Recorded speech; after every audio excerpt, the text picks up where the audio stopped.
আমাদের দেশে যে কোনো পেটে ব্যথা মানেই গ্যাস্ট্রিকের সমস্যা।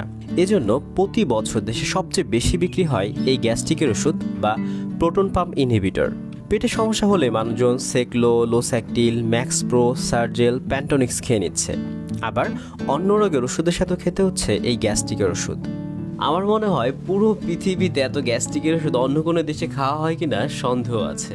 পেট ফাঁপা, ঢেকুর ওঠা, পেট ভরা মনে হওয়া এবং গলা জ্বলার মতো উপসর্গ হলেই মানুষজন এসব ওষুধ খেয়ে নিচ্ছে। দুধ কিংবা দুধের তৈরি খাবার, মসুর ডাল, তেলে ভাজা খাবার, এসব খাবার খেয়ে পেটে গ্যাস হলে মানুষ অকারণে গ্যাস্ট্রিকের ওষুধ খেয়ে থাকেন, যেখানে এসব ওষুধের কোনো দরকারই নেই। আর অনেক দিন ধরে গ্যাস্ট্রিকের ওষুধ খেলে উল্টো নানান সমস্যায় পড়তে হয়।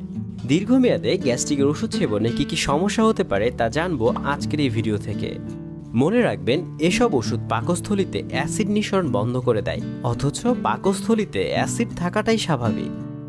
সমস্যা নম্বর 1, আমরা জানি যে পাকস্থলীর অ্যাসিড বেশ কিছু খাবারের হজমে গুরুত্বপূর্ণ ভূমিকা রাখে, কিন্তু দীর্ঘদিন এবং বেশি মাত্রায় অ্যাসিড যদি এসব ওষুধ খেলে হজমে সমস্যা দেখা দিতে পারে।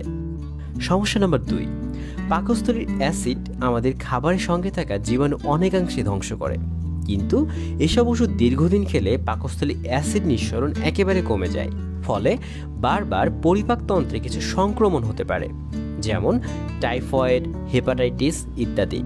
সমস্যা নম্বর 3, আমাদের শরীরের রক্ত তৈরির জন্য কাঁচামাল হিসেবে আয়রনের প্রয়োজন হয়, আর সেই আয়রন শোষিত হওয়ার জন্য প্রয়োজন হয় পাকস্থলীর অ্যাসিডের। কাজেই দীর্ঘদিন এসব ওষুধ খেলে আয়রন শোষণ বাধাপ্রাপ্ত হয়ে রক্তশূন্যতা দেখা দিতে পারে।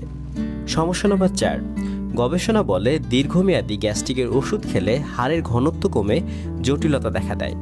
বিশেষ করে 45 বছরের বেশি বয়সী নারীদের অস্টিওপোরোসিস বা হাড় ক্ষয় হতে পারে। সমস্যা নম্বর 5, দীর্ঘদিন অধিক ডোজে এসব ওষুধ খেলে পাকস্থলীর অ্যাসিডিক পরিবেশ পাল্টে যেতে থাকে, ফলে কোষের ক্রমাগত পরিবর্তন হয়ে পাকস্থলীর ক্যান্সার সৃষ্টি হতে পারে।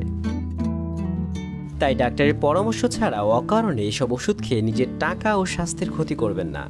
যে সকল সমস্যা আমরা অ্যান্টাসিড খেয়ে এবং সুস্থ জীবনযাপন করে সমাধান করতে পারি, সেক্ষেত্রে গ্যাস্ট্রিকের ওষুধ খেয়ে জটিলতা বাড়ানোর কোনো মানেই হয় না। আশা করি এই ভিডিওটি আপনাকে আরও সচেতন করবে। ভিডিওটি আপনার বন্ধুদের সাথে শেয়ার করুন। দেখা হচ্ছে পরবর্তী ভিডিওতে। ততক্ষণে নিজে ভালো থাকুন এবং অন্যদের ভালো রাখুন।